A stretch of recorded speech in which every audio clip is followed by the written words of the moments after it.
Hey, everybody. Welcome back to episode 3. Here with us today is the man of the hour, Prodigal. What's going on, everybody? But today, we actually have a special guest pushing Prodigal aside, Isaac Nunez. Hey, what's up, guys? Pretty weird intro. I'm just joking. I got you. So today, we're talking about the third song in the album, Resistance. So Prodigal, tell us about it.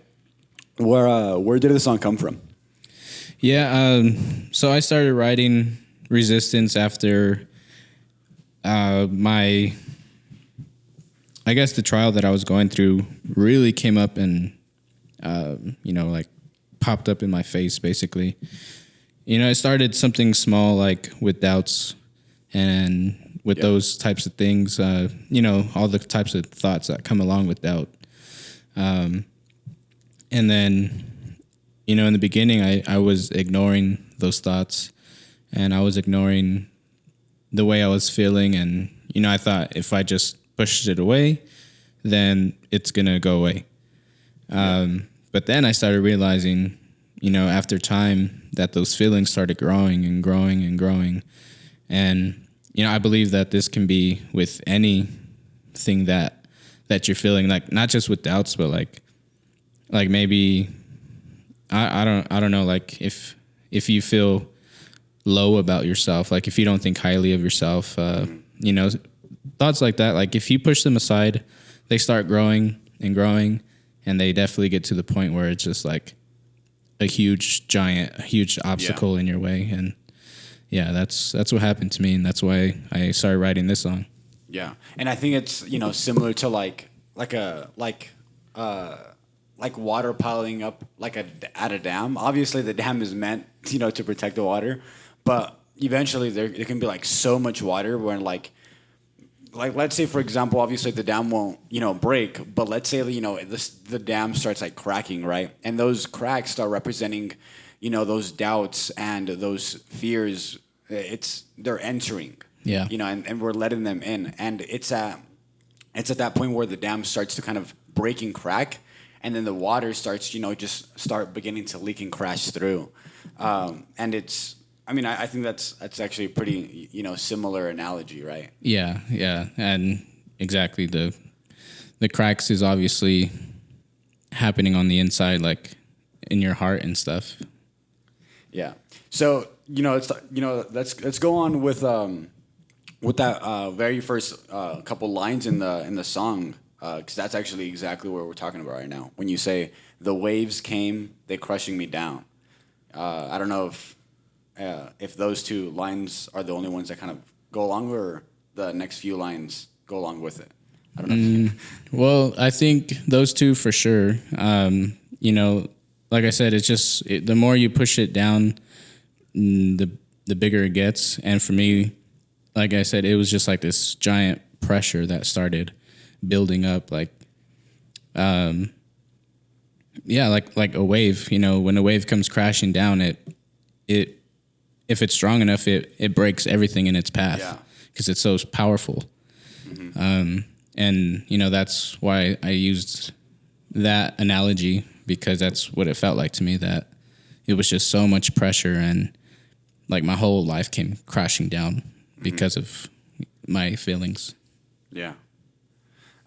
And talking about that, it's like I don't know if you guys have ever stood in the middle, like when you're at the beach, and if you stand right in front of the water, like these if you stand close enough, the water will if you stand close enough in the water, in a way, like in the sand, there will be like kind of like tiny small waves of water, and if and that water will actually like kind of begin to pull you in. Yeah. Obviously, you're strong enough, and you're like, well, it's not gonna pull me, but if imagine like a little kid. Yeah. Weigh like, for example, like 50, 60 pounds, and like it'll just pull them in. They'll be like, oh my gosh, well, there goes my mom and dad. I'm just joking. But it's similar to that. We're trying to like push these things off, but they kind of go around us and they pull us in. Right? Yeah. No, that's a really cool analogy for that too. Like, even there might be a giant, or there's something huge in your path, Yeah. And maybe you can handle that thing, but then it's the little ripple effects that pull you in, that drag you underneath. Yeah. So yeah, no, that's a good analogy. Yeah. Yeah. So here in the next few lines, you say, "I sit here in silence, waiting for a sound, waiting for a sign." It's is it right in front of me, or am I just blind? Man, I'm gonna start rapping, bro. Like I know I said this in the previous episode, but shoot, dude, this goes hard. So in this moment, like, are you saying like, you're sitting here in silence, like, in your fears and your moments, or like are you sitting there in silence before God? Well, for me, it was sitting there in silence in my fear, and just having all these things overwhelm me, and it made me become silent. Not just like spiritually, but even physically, it made me just want to be silent. And yeah, that's what I'm talking about right there. Is just, like I said, it brought me to that point where it made me just basically give up, made me want to be quiet.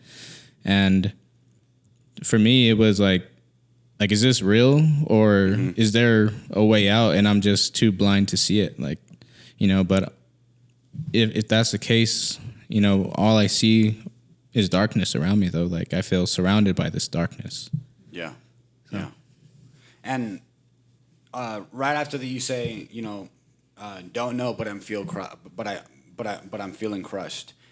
Just leave my soul in the dust, let it rust. I feel like at that point, like when, in a sense, when we're surrounded by like so many trials and problems around in our life, like at that moment we feel so hopeless. We feel so discouraged because like it even feels like sometimes we don't even have our closest friends supporting us. Yeah. And it can be really discouraging. But I mean, I don't know if you can add anything onto that. I think, I don't know if I'm the only one with this.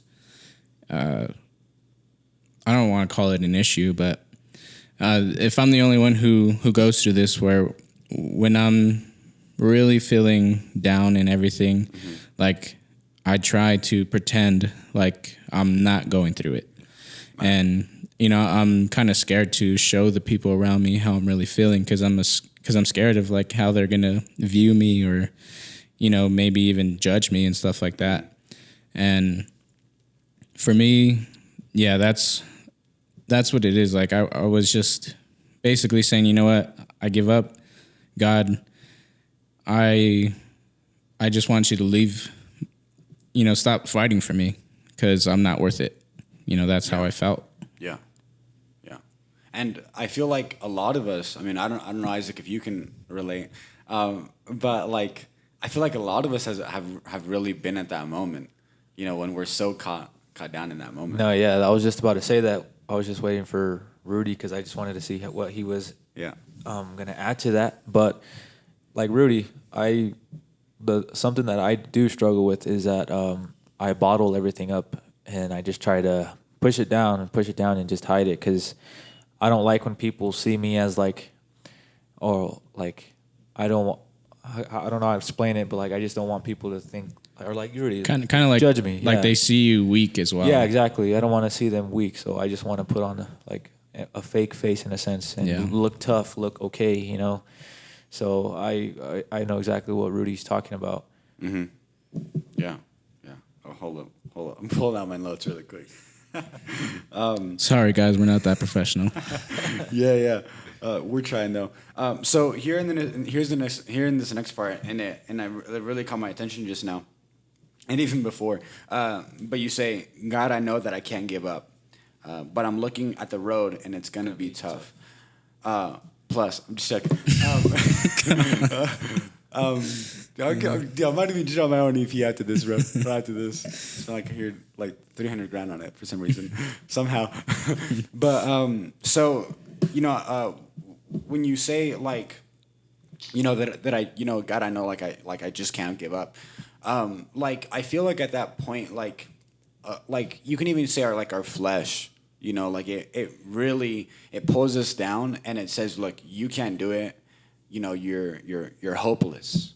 And you know those, you know, you're obviously like it's the enemy, it's the devil. You can even say, and along with that, it's the flesh that pulls us down and says, look, you're hopeless, you can't do it.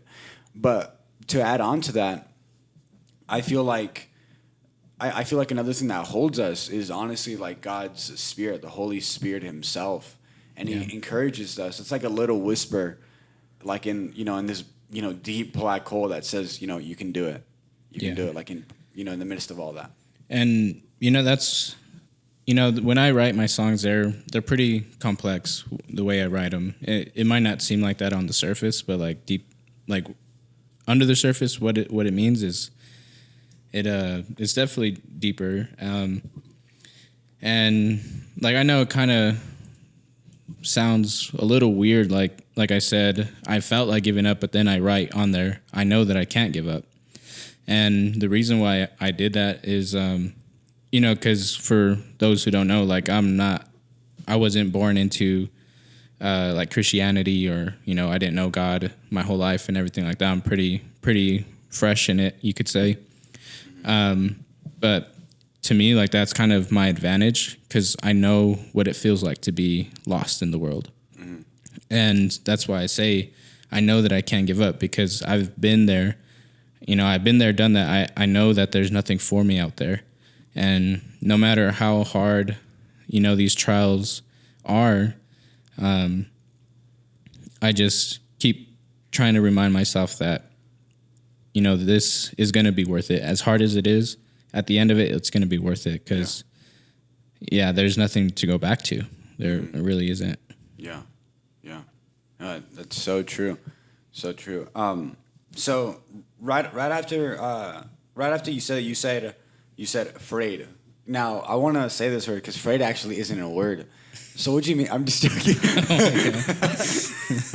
No. You say afraid what I got ain't enough. So like, what do you mean? Like that you weren't enough or? Yeah.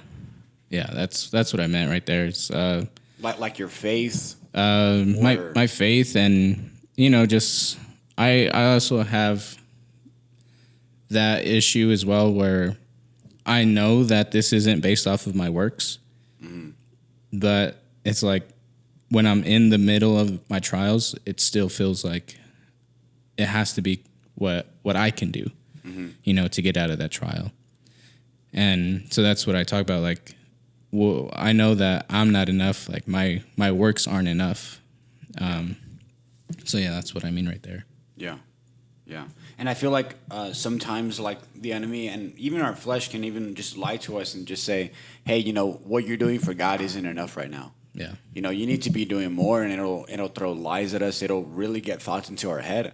But at the end of the day, it's like, the opinion of God towards us, it has not changed.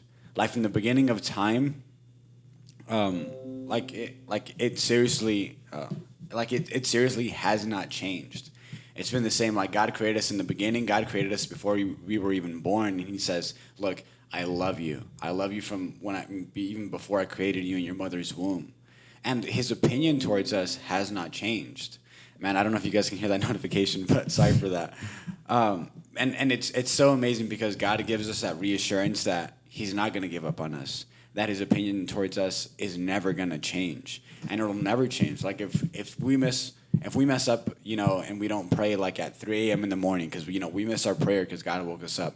And we're like, no, God, I want to just go to sleep instead. I feel like a lot of us has been. I think, just the other day it happened. I'm like, oh man, I didn't wake up. And so, like, the opinion of God, the fact of God, I can't even say because it won't ever change. It has not changed, and it's so beautiful. But I wanna talk about this next verse. You said actually no, this one actually. You said. No, I think it's actually the same. You said I was strong, but the devil called my bluff. Must be how Elijah felt when he was on the run, cried out to God and said he's done. I think you wrote that in the car, huh? Didn't you write that one in the car? Some of it? No, No? that's the second. Oh, okay. The second part. No, but yeah, no, I want to definitely talk about that part. That like those verses were inspired by this. Well, it's in First Kings, I believe. Yeah. Pretty sure it's in First Kings. I think it's in First Kings. Okay. Well, I was watching a sermon from Stephen Furtick, and he was talking about how Elijah was this prophet of faith, and he challenged all these other people's gods, and he had God like bring down fire from a mountain and everything, and he called on the rain, and it came. And so that's basically like Elijah. He was a man of faith, and despite all of that, all that he did, all that God like showed him and proved to him, like giving him signs and everything, the person Jezebel, after Elijah brought the rain, Jezebel sent somebody to Elijah to say that she was going to kill him. Yeah. And that like sent him in fear, and he went running and he went hiding in the wilderness. And that's kind of like how I feel. Like, I said I was strong to the devil, to my problems and everything like that. And, despite everything that God has done for me, I still ran away and got scared because of one little thing that popped up into my head. And so that's where that verse came from. Yeah. And I'm actually reading that verse you're talking about. I think it's in 1 Kings chapter 19. And so check this out. I'm just going to read verses 1 to 2. It's kind of short. So it says, Ahab, I think it's Ahab or Ahab, told his wife Jezebel what Elijah had done, that he had killed the prophets. Verse 2 says, she sent a message to Elijah. You killed my prophets. Now I'm going to kill you. I pray that the gods will punish me more severely if I don't do it by this time tomorrow. So it's like, man, it's like really intense. That's intense, man. It's like, wow. It's like, if you get that from someone who's like a crazy lady, like, you got to think about it. This lady, with I think it was Ahab, or one of her husbands. I think she had 2 or 3 husbands as kings. I think I can't be too sure, but with one of her husbands in the time of his reign, it's crazy because while he was reigning, there was someone who wanted a piece of land, right? And the king was like, I want that land. And the guy literally told the landowner was like, no, I don't want you to have this land. This land was given to me, passed down generations. I don't want to give it to you. Jezebel, she was so cruel that I think she told a lie around town, or something similar to it, saying like, look, like whoever I think it says, I mean, it was really bad. Point is, Jezebel basically gets that guy killed. He either gets him killed or, takes him away from the property. But I think, the way she is, she gets him killed. And, that Jezebel gives that land to the king. And she's just so cruel. But the way she dies is, pretty crazy. But to go along from that, I'm gonna go read the next few lines. So you say, you said, want to believe that the battle's won, but it's hard to believe when I'm falling apart, and I'm falling apart. And so that's so true, because I feel like a lot of us we're kind of called, to act and walk by faith in the midst of our trial and our challenge, but it's like that's like obviously it's a lot easier said than done, but. No, I was just gonna say it's easier said than done. Yeah, it's easier said than done. And yeah, it's easier said than done. And to add on to that, we're called to act by faith, but like sometimes it can be so hard in that trial, in that challenge, to continue walking, even though we see the walls are falling before us, the walls of like that supposedly protected us, and it can be like really discouraging. I don't know if you want to add something to that. Yeah, well, like I said, even like on a personal, like some of the trials that I've been to, yeah, it's hard to keep going. It's hard to keep your eyes straight. It's easy to fall off the path that God has for you. So I understand. Yeah, yeah. Here, let me face towards the mic because then, I don't want I don't want to get bad audio. But so this part's it's the last very few lines of the verse, but it kind of goes deep if you think about it in the right way. But you say, just want to go back to the start when I really knew you, and I wasn't just playing the part. That's so true, especially among a lot of lukewarm Christians nowadays. We get so comfortable, and even when we're not being comfortable, we're just like the song says, I'm tired of resistance. We get that we get in that resistance when we're constantly resisting God, and even along with that, besides that, we're not even we're content with what we have, so we don't even want to pursue God. Yeah, it's like a cycle. You're just you get caught in a cycle. Yeah, exactly, and it feels so terrible because you're not accomplishing anything in life. And even taking it out of like Christianity and God and everything like that, we can get into cycles in our lives even outside of God. Like I said, if you feel like you're not worth anything, somebody put us down at some point in our lives that really brought us down and made us believe that we weren't worth anything. And this applies to those people. It applies to people outside of Christ as well. That we fall into a cycle, and I like that you said that because that's exactly what it is. We fall into this cycle that keeps us trapped in the pain. It keeps us trapped in just the negativity that we've built around ourselves, and what we think about ourselves, the persona. It's just negative. Everything is negative. Yeah. And man, I know how hard it is to live in that negativity and to just think that I am nothing. And I mean, it's so much harder when you don't have somebody to talk to about it, when you don't have anything to believe in, and you feel that way about yourself. Yeah. So I definitely wanted to reach out to people who don't know Christ. And I know that there's people out there that feel that way. And, even deeper extents than what I'm talking about. But yeah, just, you gotta push through. And, that's the cool thing about the song Resistance is there's two sides to resisting. Mm-hmm.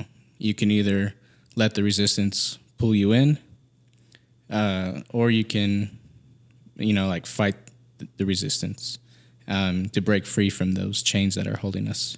Mm-hmm. Yeah. Were you gonna say something, Isaac? Yeah, I was just gonna say when he was saying when you don't have Christ and you don't have someone that has let's say the best interest. The best interest. Yeah. Then you start hanging out with people that don't care, but you think they care. So Mm-hmm. then you just start doing stuff that they're doing, and then you feel good. So you just keep going in there, but instead of going let's say the right way and follow or go to Christ, pray, stuff like that. Mm-hmm. You fall deeper. Yeah. And then that's when people that's when depression comes in. Then you hit rock bottom. Mm-hmm. And then now let's say you go to church, you went all that way just to hit rock bottom. Yeah. I mean, sometimes it takes people to hit rock bottom, Yeah. There's nothing wrong with that, but instead of turning the right way and just let's say going to church or talking to a pastor, Mm-hmm. it's so from the beginning. Yeah, from the beginning. So I just wanted to add on to Rudy. Yeah. No, that's so true. And to even I think it's called piggyback, right? Piggyback onto that, onto what you're saying. Like it's so true, and I think to what you were saying, Prodigal, like it's so true. Like when you tell people about the problems that you're going through, and they really just don't care, like man, like those people, like dude, like they can like really break you. Because like yeah, like first of all, like they don't even care, and then if they say something wrong, that's like they don't even care. Yeah, like I'll be like, dude, I'm depressed, and they'll be like, dude, come on, let's just go drink, let's have fun. Yeah. Let's go to the clubs. Yeah. You know?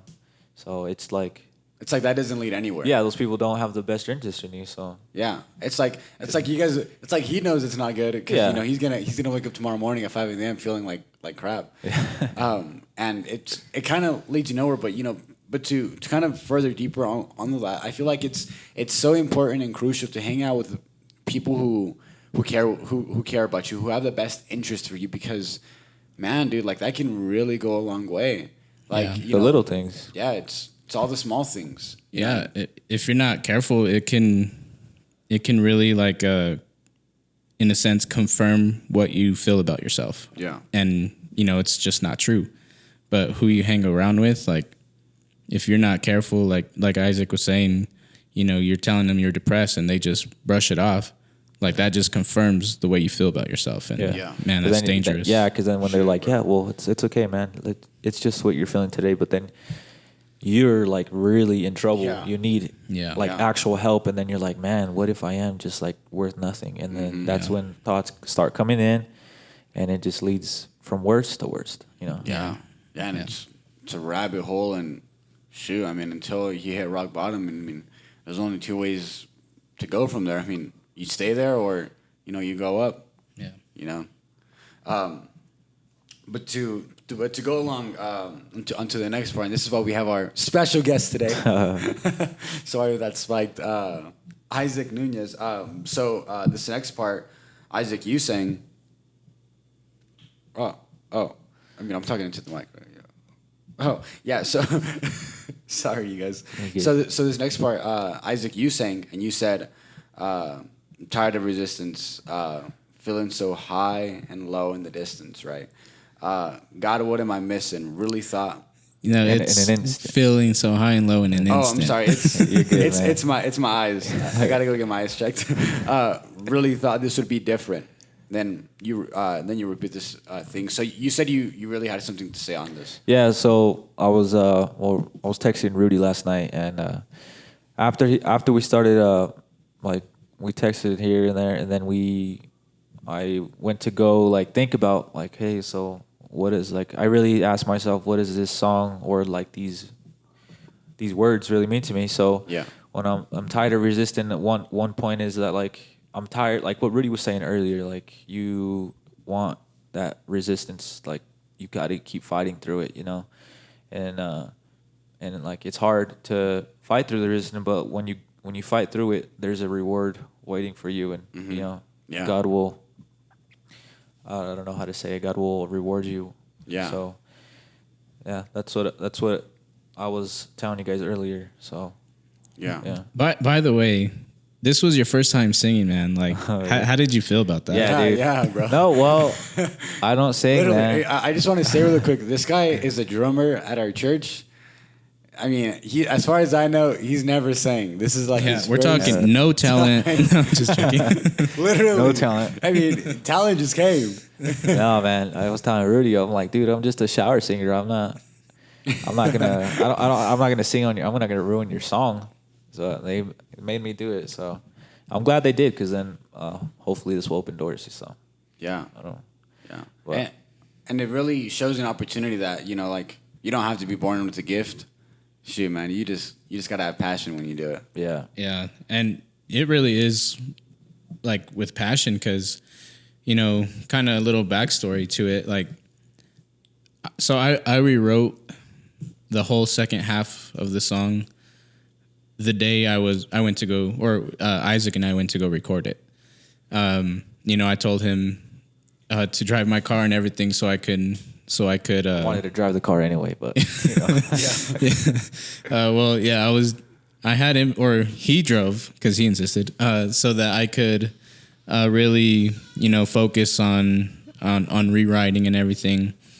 And it just really proves like how beautiful music is, It's such a it's so awesome, Yeah. You get lost. And I feel like we really did get lost when we started, because with our engineer, we started working on the chorus as well, and man, it was just like it was so cool to work on it together. Like, I had an original written down, and then we all three of us started tweaking it, and it became what the final version is, which is what we recorded, and it was just so beautiful. Like it really was. Yeah, it was, and like even like you were saying, the structure, words changed.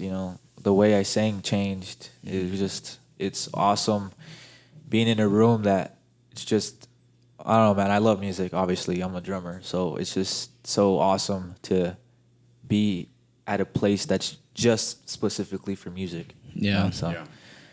And let me tell you guys, Rudy made my dream come true of taking me to the studio. It was better than I ever thought. So Man, no, it was. I mean, this was my first time in the studio, and I was just glad to be able to share it. And I mean, I kind of want to just go along with what I was saying, that how beautiful it is that we were able, like, since this is Isaac's stream too, like how beautiful it is that we are able to live out our dream. Yeah. And it's crazy because all these songs are things that have happened to me.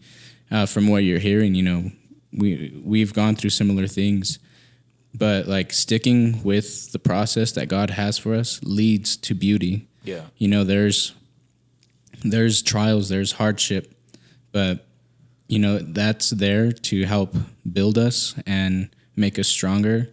And like I said, it leads to beauty. Yeah. And like when we were driving back from the studio, when you were saying like, oh, I told you, I was like, dude, I like your music because you talk about stuff that actually happened. So I was just like, it's awesome to sing something from your heart. Yeah. And we could put it onto a song. So Yeah. That meant a lot to me. And that's what it's all about. Like, I don't ever write something or say something that I didn't live through. And I feel like that's really important, especially when you're talking about such a deep topic like our souls, our lives. You can't lie about this stuff. Like, it has to be the truth. Otherwise, we lead people the wrong way. Yeah. The funny part about this whole song is that I went for drums, right? Mm-hmm. And then he says, "Oh, we can't do drums. It takes too long." So then I just end up singing. Yeah. I think that's the most funniest thing. I didn't think I was gonna sing. So, I went there to try to play the drums, and then he's like, "Oh, you can't. We need more time." Yeah. And then I walk out with a feature on Prodigal's song. Freak, yeah. So it's pretty awesome, man. Freaking opera, bro. Yeah, he made the album dope. So. Oh, yeah. What was I gonna say? I mean, and going with that because you were saying that you like literally rewrote like the second whole verse and even the chorus to go along with that. I mean, it just goes to show that you don't like, it's okay to know and see that, like, if second verse is like not what you expected, like, it's cool to change it. Yeah, and and definitely reaching out to anybody who's working, like, not just on music, but like whatever it is. Like, if this is your craft, if this is what you're truly passionate about, you have to be willing to go back and redo things. Yeah. Because So true. For me, like, when I first wrote the second part of the song, it sounded cool to me, it sounded good or whatever. But then going back in with fresh ears, it was like, wow, what was I thinking? And that's what led me to rewrite rewrite all of it, or the whole second verse and the chorus. But like, you have to be willing to accept that sometimes things need to be redone so that they can come back better. And if it's your craft, if it's something that you believe in, that you're passionate about, don't be afraid to make that mistake and go back and fix it. Yeah. Yeah. So true. So true. So we're gonna hit the second verse really quick. You start out by saying, "Want to give you everything I got deep down. I know that it's not feeling guilty for everything I got." I don't know if that's too long. I feel like it is a bit too long. Yeah, let's just stick with the first two. So you said, "Want to give you everything I got deep down." So like, I know that.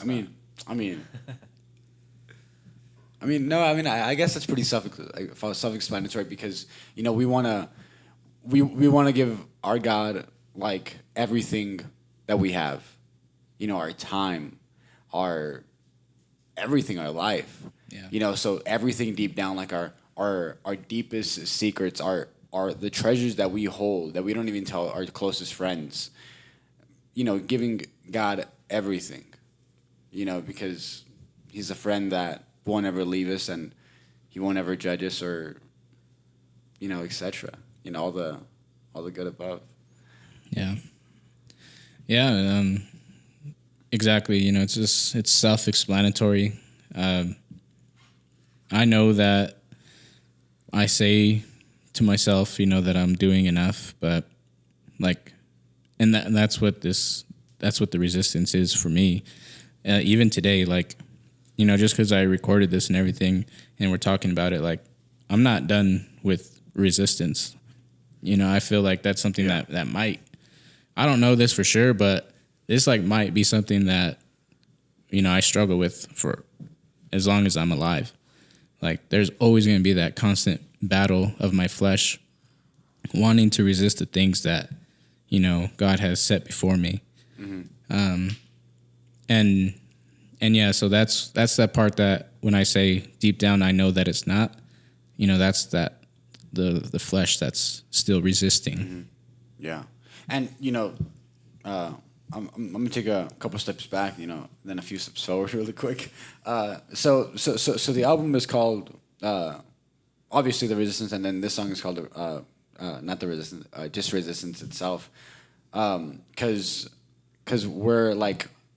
obviously we're resisting God, right? Or even worse, we're feeling lukewarm and we're feeling content at where we're at. To go along with that. I feel like I can't speak for lukewarm Christians, but if the shoe fits, wear it. But like, I feel like a lot of that, like it really does bring a lot of guilt. It brings I want to say it's called remorse, right? Where you just start feeling bad. Like of everything like that you're doing, like that you're resisting God. You're not even getting up to read your word. You're not even getting up to pray anymore. You're just constantly resisting. I mean, you don't even talk to others about God the way you used to anymore. Yeah. And I think you talk about that in the second verse. Yeah, definitely, because that's something that I'm living. I'm not somebody who's afraid to admit anymore that the way I'm really feeling, and like definitely I could say with 100% certainty that I've been lukewarm. Yeah. I've been losing myself. I've been losing my faith. I've been losing my identity, basically. And like I said, this is a struggle that I can't speak for everybody, but for me, like I don't see this going away. Like I'm always going to be battling my flesh. But that's kind of it's in Matthew that Jesus is preaching in a synagogue, and this guy stands up and he gets possessed by a demon, and and then Jesus he casts out the demon from that person. But see, like that's so it's like such a nice how oh man, I don't know how to say this, but like, so it's really cool to look at it that way. Like an analogy. Yeah, like an analogy. Like this guy didn't even know that he had a demon in him until Jesus started speaking. But it took for the demon to expose itself that Jesus could take care of the demon and take it away from the man. And so right now, that's kind of the mindset that I'm at right now. Like every problem that I'm going through right now, I need to start exposing it. Because the more I hide it, the more it's going to stay there and grow. And Jesus isn't going to be able to, cast those demons out of me if I don't expose them. Because the more, like I said, the more we keep them hidden, the stronger they grow. So that's why, like, I'm not afraid to say and admit that, hey, like, I am being a lukewarm Christian, 100%. Yeah. But you know what? If I can admit it and expose it, then that opens the opportunity for God to start working in us. Yeah. Just like we were talking earlier, like how I was saying I have a problem with, like, let's say I get hurt from someone or something, then I just keep it bottled up inside of me. And then what happens? Like everything pops. Yeah. And then just you take your anger out on someone that doesn't even deserve it, but just because they gave you, or like Samuel was saying earlier, that dam, it just keeps cracking. It keeps cracking. And then once it bursts through, then you either take it out on someone that didn't deserve it, or just like you just have all that even anger. Take it out on yourself. Or take it out on yourself. You just have all that anger, all the feelings, and it just like gushes through, and it's bad. Yeah. So. No, so that's definitely 100%. Like my advice for this specific thing that we're talking about, like even if it's not God or or you can't find a friend, like seek counseling, or even message us on this, leave a comment and let us know, like we'll talk to you guys. But seek counseling to start exposing these things that are inside, because they're only causing you harm and they're only bringing you further down this darkness that we, are surrounded in. Yeah. And, just to specify just a little bit, like when Prodigal or when any of us are even saying demons in general, it's not necessarily a literal demon inside of us. It's like just like the problems, exactly what Isaac was saying, just bottling up. Feelings, like bottling up, Yeah. But that's the thing, like, they're exactly right. And those feelings, the doubts, whatever it is, they build and like become a person, basically. Yeah. Like it's like you're actually living, not literally, but it feels like there's actual things inside of you that you can't control. Yeah. But it started from a little thing, a little comment, whatever it was little, but then it grew into something that is like blows up. Yeah, it like blows up. Yeah. Just find a friend like Rudy. That's it. Hey, amen. But I feel like just to further go down this rabbit hole, like when we're kind of going through like any like situations or like problems, I feel like I feel like one of the best, if not the best remedy. I want to even say personally, like it's the best remedy for this, and it's gonna take time. Is honestly, spending time with God, whether it's waking up in the morning, praying to God, and I never really understood what it meant to really seek God until I heard a pastor. His name, he goes by John Piper, great speaker. I mean, I listen to all of his podcasts. I recommend you guys too. And it's so amazing because he's kind of speaking out like when you're seeking God, you gotta like in a way like you gotta like literally seek Him. Like in the morning when you wake up at 3 or when you wake up in the middle, when you wake up when it's time to wake up, or like an hour before, you wake up and you get on your knees, and and the reason why we get on our knees is to like show in a sense surrender to Him. Yeah. But just because I'm getting on my knees doesn't really mean I'm fully surrendering. It can go different ways. But I get on my knees and I pray and I ask. I'm like, God, like I need you.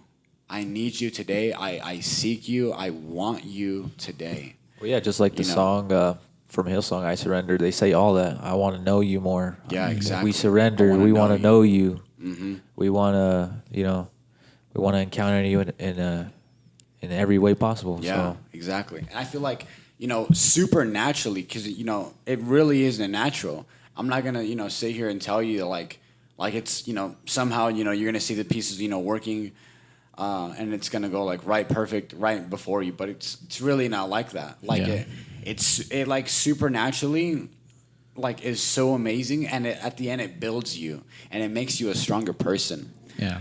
It doesn't even make sense how it happens. Dude, it's crazy. It's like wow, like all of a sudden I know all of this stuff and I didn't before. Yeah, it's crazy. Well, just like you, Samuel. Like when you first got to our church, dude, I was like, all right. And you just like bursted out of nowhere, man. Bro, I think I really didn't like you at the beginning. Dude, I don't know, bro. And then we started working together and it's just a friendship, bro. Things work together, bro. Yeah. But to go along with that, because I wanted to say a point with that, I didn't just want to bring that out. I mean, Isaac. I mean, I don't mean to point you out. But like you grew up in the church, right? I mean, I'm pretty sure you can tell everyone here right now on the podcast, like literally right now. I'm just saying, like you can tell everyone, like even growing up in the church, like you can even say it's even harder. Yeah, it is. Like it's. Well, I feel like it's super hard for me because my grandpa is like, well, he was the bishop of Colorado, so I always felt like everyone was just looking at me like, oh, what is he doing? What is he? I still feel like that. Yeah. And then I had like, I don't want to call it like a failure because like my kid was like the best thing that's ever happened to me, but it just happened way too early. But when all that happened, like. I lost everything. I couldn't play the drums at my local church. I couldn't play the drums in the district anymore. But like everything happened so fast. Like they started, this, just because of and like again, I don't want to call it a mistake. A trial. The trial. There you go. Thank you.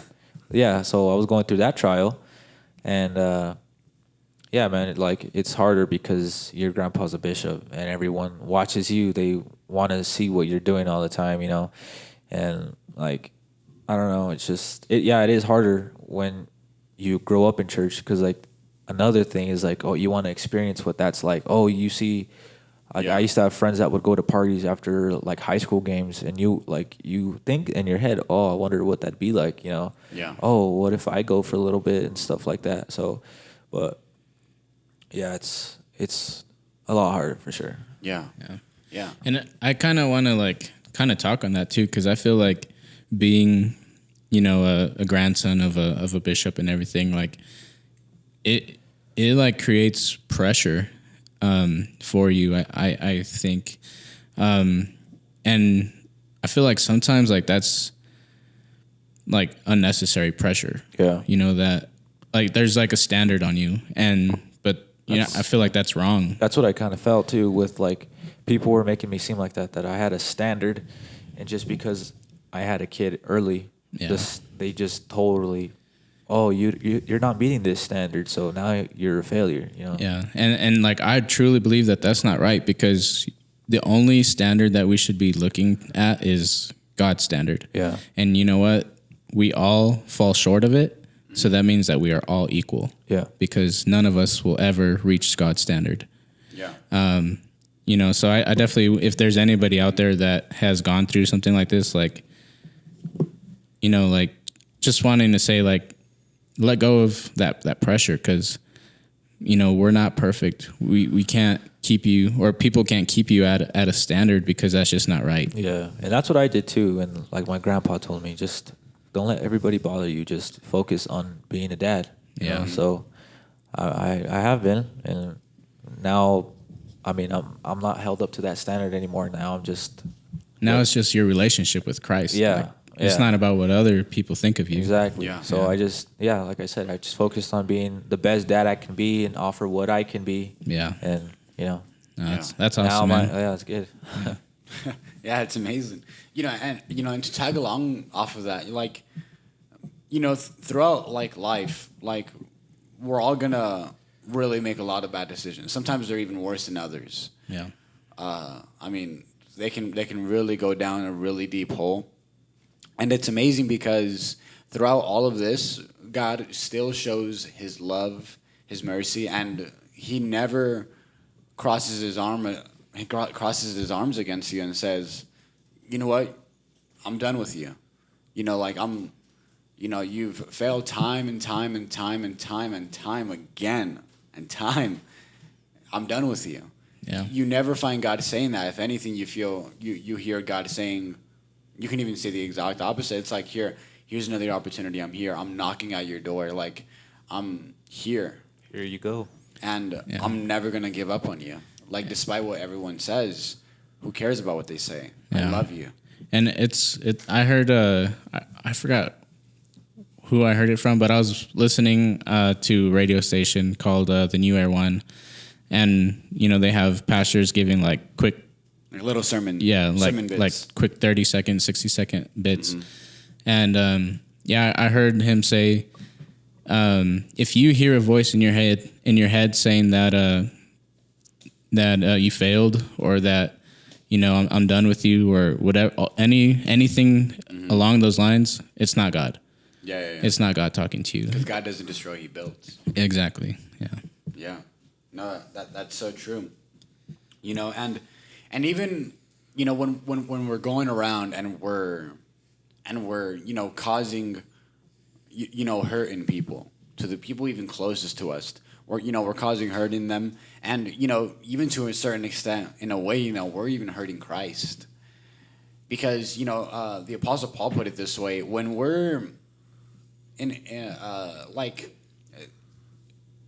for example, let's say I was addicted to something like really bad. You can say what? I mean, I don't know. It can be anything. You can even say like really addicted to video games when I'm playing 24/7 nonstop.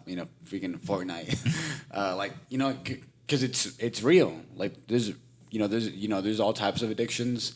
I mean, when you're talking about like strange addictions, like when I'm eating pizza, like little bits and pieces of my couch, that's different. But like You got a problem there, buddy. but like really bad addictions that really put you down. Paul talks about this when we repent and say, Christ, we're sorry that we. I'm sorry that I ever even went there. And you pour out your heart on God, and then the next day you go back and you do the same thing. Paul says that when we're doing things like that, it's literally similar to nailing Christ on the cross again. And it goes that deep. It's like, wow. And above all, like, God still loves me. Does that give me an excuse to do it? No. That doesn't give us an excuse to do anything. Like, because to a certain extent, God's done with us. And it's true. I mean, and the reason why I say that, I think it's in the Old Testament. There's this guy in the Old Testament who I'm gonna repeat myself again just because I face away from the mic.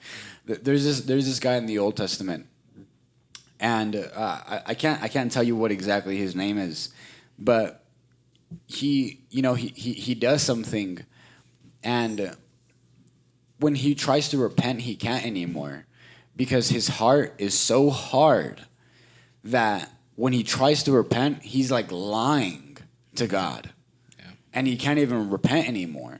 But I'll say this one thing for listeners: if you ever find yourself in a mindset where you're like, oh my gosh, I can't repent anymore, and you're scared and you're frightened and you have that fear of God, that's a good thing.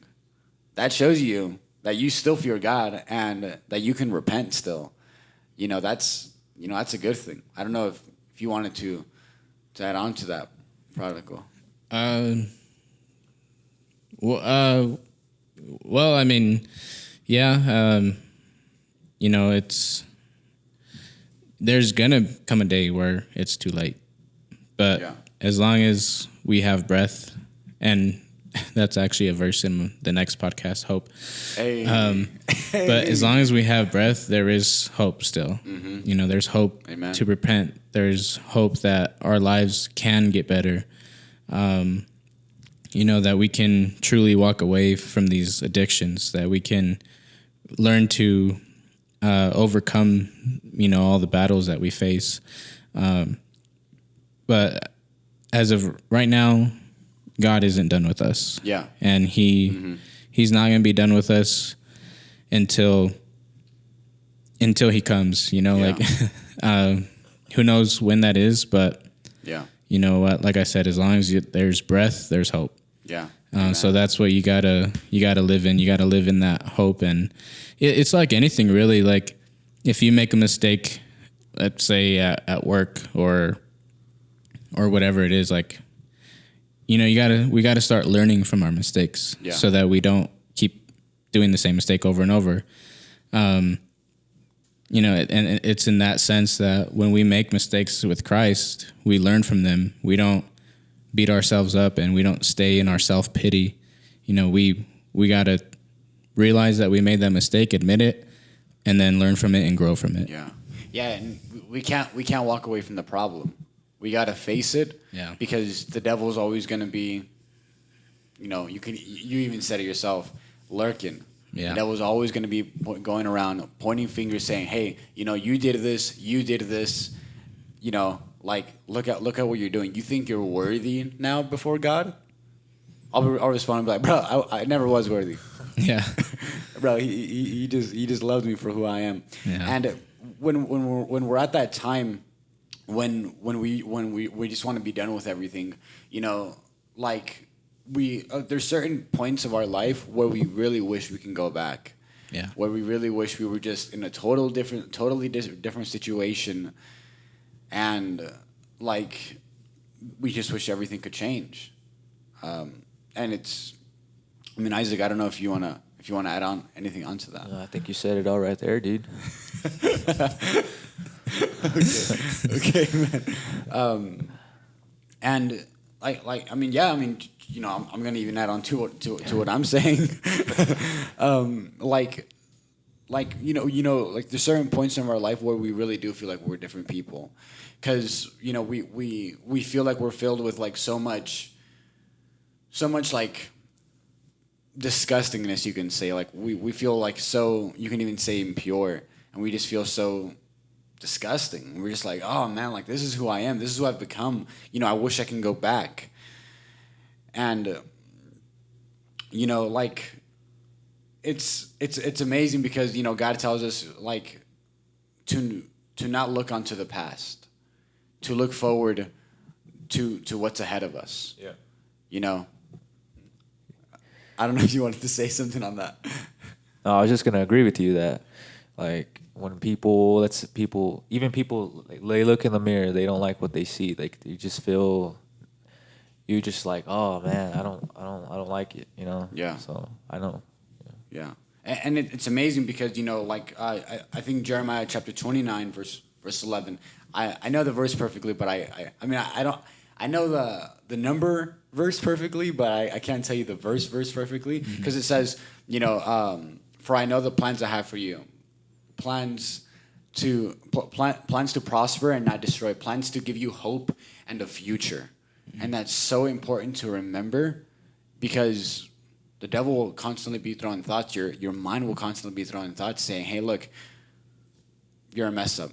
Yeah. You can't do it anymore. And those are those thoughts that I was telling you that we need to not ignore, but don't focus on. Yeah. Because like I said, if those are the thoughts that you're hearing, those thoughts aren't coming from God. You know, and the more that we can start recognize, you know what? It's a good thing to start recognizing who the devil is. Amen. To start knowing who he is, because when you can start identifying him, that's when you can start pushing away what he says about you. Yeah. You know, that's when we can start having that or like knowing that difference, like, okay, no, this isn't God talking to me, so I'm not gonna waste any time on this. I'll just push it away. You know? Yeah. So. Yeah. And Isaac, I'm gonna go back with you because I know you were saying this earlier. When you were saying like people would make you feel like, oh well, you messed up on this certain standard, you failed, and I can ask you, or you can relate with it or whatever. But there's like certain, I'm pretty sure you can agree then, like there's certain points in our life that either it's people or it's, even our situations that we feel like we lack. Yeah. We feel like we really messed up. Yeah. Right? Yeah, well, like, there's always those thoughts of like, oh man, am I gonna be able to do it? Oh, all these people in my ear, hey, you're too young. Hey, you can't do anything. You won't be able to do it. Then you just, at some point, you just gotta like, okay, whatever. Like, think what you want. So that's what drives me or you or anybody to just do better. Yeah. Yeah. I guess I have a question about it. I don't want to like put you on the spot or anything, but like, how did you get to that point where you were able to, start focusing on other stuff rather than what people were saying? Because I feel like there's some people that will stay stuck in what they're being told about themselves. So like, how would you, or what advice would you give to somebody to move from staying stuck in what people are saying about them to start, living outside of that? Well, for me, I don't want to get in too deep, but Get in deep. get in deep. But I was young, obviously. Well, still am young, so I had to. I mean, the best way I could say it is put my head down and just start going. Start providing for my family. Yeah. So when people were sitting there, oh, you're too young, you're doing this, just prove them wrong and turn the other cheek. And like the best advice I can give to someone that is going through a situation like mine or exactly mine, is just find someone that you can talk to. Find someone that you can talk to and block the noise. Just, yourself. So if people are saying, oh, you're a failure, oh, you can't do this, but you're literally doing it the next day, then you're just like, okay, whatever, it's noise. It's just static, So I guess that's the best way I can put it is it's just static, man. And you just put your head down and you grind through it. Mm-hmm. And you, like I said, you know what kind of person you are. So when those people are telling you, oh, he's not going to be able to do this, he's not, or she's not going to be able to do that, you're going to do it. So yeah. At some point, it's just telling yourself, bro, man up and just do it. Yeah. So. Yeah. No, it's so true, but it's crazy, but to even add on to our conversation, a lot of the time, like it causes like a prison in our mind. Yeah. And you say Prodigal in your podcast. I mean, in the song, I think you say something like, staying here within the prison of my mind or something like that, something similar. Yeah. Know that I'm running out of time. Hey. Stay trapped in the prison of my mind. Yeah, and it's so true because I feel like it can go both ways. Sometimes our tribulations, they lock us up. Yeah. And they make us feel like we have no hope. Yeah. But sometimes I even want to say, I mean, I don't know if you guys can relate. I can definitely relate with this. That, like, for example, like I created my own prison, and I like totally threw the keys out and I lost them. Yeah. And I did it on purpose because I myself told myself I'm not worthy before God. Yeah. I can't stand before Him. Like I don't deserve His love, so I pushed Him off, and like it felt so terrible to do, and it didn't feel right at all. But like in my mind, that's what, like, in a sense, that's what my thoughts were telling me. That's what my thoughts were telling me, like saying, like, look, you're not worthy. You better give up now, because look, all these people see that you're doing wrong, and you just better stop. And you want to lock yourself into that cage and you never want to get out. Yeah. But thank God for Jesus. Yeah, and then like honestly, so I like even now sometimes I don't know what to do. So Yeah. like you ask God, please give me a sign or give me an idea. And it's awesome, dude. When he answers, he's like, okay. It's like God is so faithful, bro. Yeah, it's like a cheat It's sheet. amazing. You're like, oh, this is too easy now. Yeah. You know? It's like, So- whoa. Yeah. Oh, you tell me all I got to do is just start praying, bro. It's Yeah, like- so it's God is awesome, man. He never leaves you. And Amazing. I want to say like a little. I'll always remember this pastor, and he said something that always stuck with me, and I believe it was Pastor Romo, and he was I think it was a National Youth Advance. Yeah. And he said, sometimes when you pray, you feel like God is so far from you, and you don't feel Him. You don't feel Him. You don't like. You don't think He's there. So you're like, well, why aren't you answering me? Yeah. But he said, sometimes when you pray and you don't feel Him, that's when He's like the closest to you. Yeah. And that's always stuck with me, man. It impacted my life big time because there's sometimes when I pray and I'm just like, God, where are you? Like, I don't feel you. Yeah. You're not around. Mm-hmm. But then I remember, oh, well, He's like probably right here with me. So Yeah. that No, it always speaks to me, man. Yeah, you always It's keep that. amazing. You always keep that in mind. Yeah. So Yeah. And that's amazing. I mean, as far as I know, I mean, it's amazing because, you know, right before, because we're kind of coming to an end on this podcast, sadly. man, Time goes by fast, bro. you don't get to hear my voice anymore. But it's amazing because, and don't get me wrong, it sucks. What I'm about to talk about, I don't know. I'm just saying, no. Don't get me wrong, it sucks. But sometimes, like, God doesn't show up the way that we want. Yeah. And we got to be real. We got to be serious. God does not show up in the way we want sometimes. I mean, I don't know if you were about to say something. No, I was just going to say, like, He could come in way, like, different forms that you're like, oh, well, maybe that was the gift from God, but I just didn't see it like that. So, And even talking more on like Stephen Furtick again, you know, he talks about that. Like, God doesn't come in the way that we expect Him to or that we want Him to, because then we get stuck in that process, you know, that we think what God's going to do is always the same thing over and over and over. Then we start worshiping the process instead of worshiping God. Yeah. So that's why God doesn't do things the way we think it's going to be done, because it's truly depending on God and not the process. Yeah. Yeah, like let's say you give an offering to church, right? And you gave a huge offering, let's say $1,000, and you're thinking, oh, okay, so I'm gonna give this 1,000, and then God's gonna bless me, and then maybe I'll get 2,000 or 10,000. Yeah. And then you end up getting like, let's say $2 back. no, let's say you get like something that, let's say you got a job, you were trying to move up in your like rank, you could say. Yeah. Let's say you get bumped up. Well, there's your blessing, but then you're thinking, well, God hasn't blessed me yet. He hasn't given me the 2,000. Yeah. Well, Yeah. He has. You have a new position, and now you're getting paid more. Yeah. Yeah, So man. it just comes in different ways, and that's what I recently got through.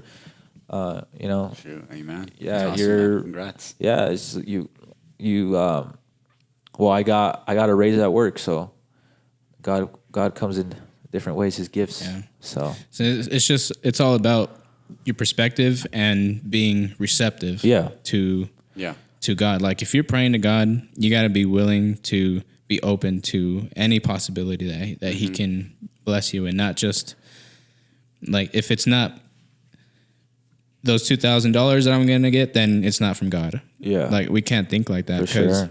Yeah. Like you said, it's a raise from work, or even maybe you learned how to be patient, or, you know, like you became more patient. Yeah, It's even better. Yeah, Yeah, for sure.